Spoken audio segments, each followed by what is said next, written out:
Good evening traders. అందరూ బాగున్నారండి? So, అందరూ బాగుండాలని కోరుకుంటున్నాను. సో, చాలా గ్యాప్ వచ్చింది. వీడియోస్ చేయలేకపోయాను. సో, రేపు మార్కెట్ యొక్క అనాలిసిస్ అండ్ రేపు మార్కెట్ యొక్క లెవెల్స్, రేపు మార్కెట్ ఏ విధమైన మూవ్‌మెంట్ ఉన్నది, దాని గురించి మనం ఈరోజు మాట్లాడుకుందామండి. ఓకే. సో, మార్కెట్‌ల గత కొన్ని రోజులుగా చాలా వాలటాలిటీ నడుస్తుందండి.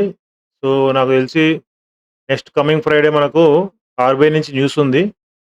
సో, ఈ ఫ్రైడే రోజు మనకు మంచి మూవ్‌మెంట్ వచ్చే ఛాన్స్ ఉంటదండి.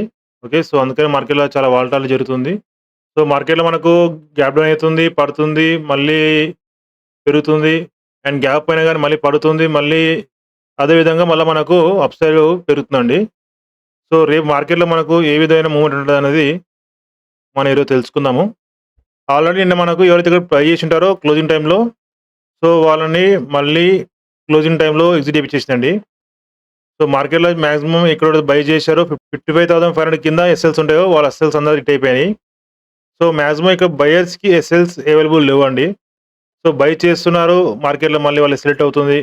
మళ్ళా బై చేస్తున్నారు. మళ్ళా మార్కెట్‌లో వాళ్ళకి సెలెక్ట్ అవుతుంది. సో, ఇక్కడ నియర్ బై మనకు బయర్స్ చాలా వరకైతే అవైలబుల్‌లో లేరండి. సో, మార్కెట్‌లో మనకు రేపు మళ్ళీ గ్యాప్ డౌన్ అయ్యిందంటే 55,500 దగ్గర మనకు గ్యాప్ డౌన్ అయిందంటే మార్కెట్‌లో. మార్కెట్‌లో మనకు మంచి రెడ్ క్యాండిల్ ఫార్మ్ అయిందంటే మార్కెట్‌లో దానిలో మళ్ళీ ఫాల్ అయ్యే ఛాన్స్ ఉంటదండి. ఎందుకంటే ఈసారి ఎవరు బై చేయరండి. ఎందుకంటే మార్కెట్‌లో మనకు బై చేస్తున్నది స్టాప్ లైట్ అవుతుంది. బై చేస్తున్నది స్టాప్ లైట్ అవుతుంది.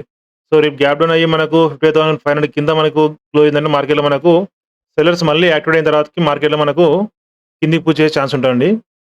ఒకవేళ లేదు మార్కెట్‌లో మనకు 55,800 పైన మనకు గ్యాప్ అయ్యి మార్కెట్‌లో మనకు మంచి స్ట్రాంగ్ క్యాండిల్ పడిందంటే, సో, దాని హై అయిపో మనకు అప్ సైడ్ ఛాన్స్ ఉంటదండి.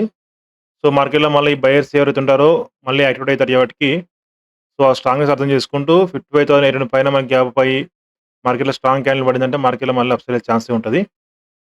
ఓకే. ఫ్లాట్ ఓపెన్ అయితే వెయిట్ చేయండి. మార్కెట్‌లో మనకు వాలటాలిటీ ఉండే ఛాన్స్ ఉంటది.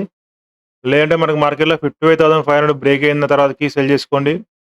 లేదా 55,800 పైన మనకు బ్రేక్‌ఔట్ అయిన తర్వాతకైనా మనం బై చేసుకోవచ్చు గానీ, ఫ్లాట్ ఓపెన్ అయితే వెయిట్ చేయండి. ఎందుకంటే బయర్స్‌కి ఎస్ఎల్స్ అవైలబుల్ లేవు.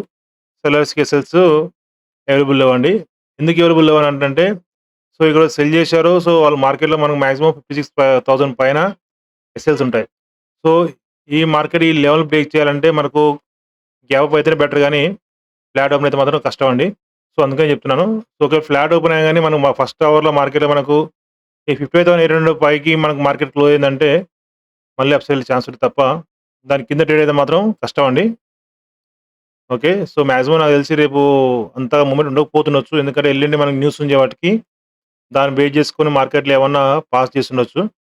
ఓకేనండి. రేపు మనకు బ్యాంక్ నిఫ్టీ లెవెల్స్ చూసుకుందాం ఒకసారి. సో, రేపు లెవెల్ వచ్చేసి మనకు ఫస్ట్ లిస్టేజ్ వచ్చేసి 55,700 అండి.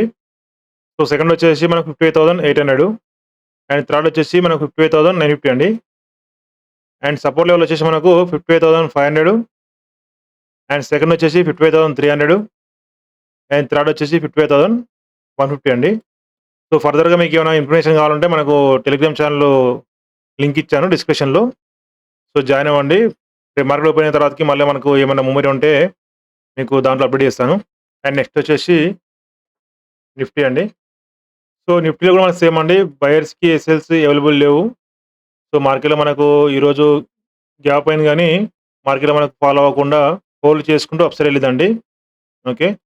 సో, మార్కెట్‌లో ఇక్కడ చూసుకుంటే ఒక ప్యాటర్న్ ఫార్మ్ అయిందండి. ఒక పోల్ అండ్ ఫ్లాగ్ ఒక పోల్ అండ్ ఫ్లాగ్ ప్యాటర్న్ మనకు ఫార్మ్ అయిందండి. సో, మార్కెట్ దీంట్లో కూడా మనకు రేపు గ్యాప్ అయిన తర్వాతకి స్ట్రాంగ్ క్యాండిల్ పడిందంటే దాని హై అబోవ్ మనకు బై చేసుకోవచ్చు. ఒకవేళ గ్యాప్ డౌన్ అయిన తర్వాతకి మార్కెట్‌లో మనకు 24,550 కిందికి గనుక మార్కెట్ వచ్చిందంటే దాని లో బిలో సెల్ చేసుకోవచ్చండి. ఆ క్యాండిల్ లో below. Okay. So, flat open అయితే వెయిట్ చేయండి. మనకేమైనా బ్రేక్‌ఔట్ గాని, బ్రేక్ డౌన్ ఇష్యూ ఉంటే మార్కెట్‌లో మనకు రేపు టెలిగ్రామ్ ఛానెల్‌లో అప్డేట్ చేస్తాను. సో, రేపు మనకు నిఫ్టీ లెవెల్స్ వచ్చేసి 24,540 first support level and next వచ్చేసి 24,480 second support level and third వచ్చేసి 24,400 అండి. అండ్ రెసిస్టెన్స్ వచ్చేసి మనకు 24,630 అండ్ సెకండ్ వచ్చేసి 24,700 అండ్ థర్డ్ వచ్చేసి 24,780 అండి. ఓకే. సో, నెక్స్ట్ మనం సెన్సెక్స్‌కెళ్ళిపోదామండి. సో, మన సెన్సెక్స్ కూడా సేమ్ అండి. సో, మార్కెట్‌లో దీంట్లో కూడా మనకు చూసుకుంటే ఒక ఫ్లాగ్ ప్యాటర్న్ అనేది మనకు ఫార్మ్ అయింది. సో, మార్కెట్‌లో దీనిలో మాక్సిమం సెల్లర్స్ చాలా స్ట్రాంగ్ ఉన్నారు. సో, అప్పుడు ఇక్కడ బయర్స్ ఎవరైతే ఉంటారో వాళ్ళు ఎగ్జిట్ అయిపోయి ఉంటారు. మాక్సిమం ఇక్కడ బై చేసి ఉంటారు. 81,000 అబోవ్ కూడా మనకు మార్కెట్ వెళ్ళిందని ఎవరో బై చేసి ఉంటారు. రేపు ఫ్లాట్ గాని, గ్యాప్ డౌన్ అయితే మాత్రం మార్కెట్‌లో వీళ్ళని ఎగ్జిట్ చేసిన తర్వాతకి మార్కెట్‌లో మనకి ఏమైనా ఫర్దర్ డిసిషన్ ఉంటదండి. Up side or down side అనేది. ఓకే.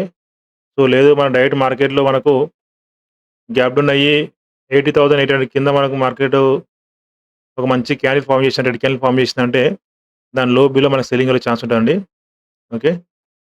సో, లేదు మార్కెట్‌లో మనకు ఈ ప్యాటర్న్ బేస్ చేసుకొని రేపు గ్యాప్ పై స్ట్రాంగ్ క్యాండిల్ పడిందంటే గ్రీన్ క్యాండిల్ సో, దాని హై కూడా మనకు అప్ సైడ్ అయ్యే ఛాన్స్ ఉంటదండి. సో, ఇక్కడ ఎవరైతే బయర్స్ ఉంటారో ఆల్మోస్ట్ మనకి ఈరోజు వాళ్ళని ఎగ్జిట్ చేపించండి. ఓకే. సో, ఇక్కడుండే మనకు చాలా తక్కువ బయర్స్, సెల్స్ ఉంటాయి కాబట్టి సో, మార్కెట్‌లో మనకి రేపు గ్యాప్ పోయిందంటే మార్కెట్‌లో మనకు ఈ సెల్లర్స్ టార్గెట్ చేసుకుంటూ అప్ సైడ్ అయ్యే ఛాన్స్ ఉంటది. లేదు అనుకుంటే మాత్రం మార్కెట్ ఫర్దర్ డౌన్ సైడ్ ఎళ్ళాలంటే రేపు గ్యాప్ డౌన్ అయ్యి రెడ్ క్యాండిల్ ఫార్మ్ అయిన తర్వాతకి దాని లో బిలో సెల్లింగ్ వచ్చే ఛాన్స్ ఉంటదండి. ఓకే. సో, దీనిలో కూడా మనకు రేపు ఓపెనింగ్ బట్టి మనం రేపు టెలిగ్రామ్ ఛానెల్‌లో అప్డేట్ చేస్తానండి మీకు. ఓకే. సో, రేపు సెన్సెక్స్ లెవెల్ వచ్చేసి మనకు ఫస్ట్ సపోర్ట్ లెవెల్ వచ్చేసి మనకు 80,750 అండ్ సెకండ్ వచ్చేసి 80,500 అండ్ థర్డ్ వచ్చేసి 80,300 అండి. అండ్ రెసిస్టెన్స్ వచ్చేసి మనకు 81,000 అండ్ సెకండ్ వచ్చేసి 81,300 అండ్ థర్డ్ వచ్చేసి 81,500 అండి. ఓకేనండి. Thank you very much. నా అనాలిసిస్ మీకు నచ్చినట్లయితే ప్లీజ్ లైక్ చేయండి, సబ్స్క్రైబ్ చేసుకోండి. అలాగే ఆల్ నోటిఫికేషన్ ఆన్ చేసుకోండి. థాంక్ యూ అండి. బై. Good night.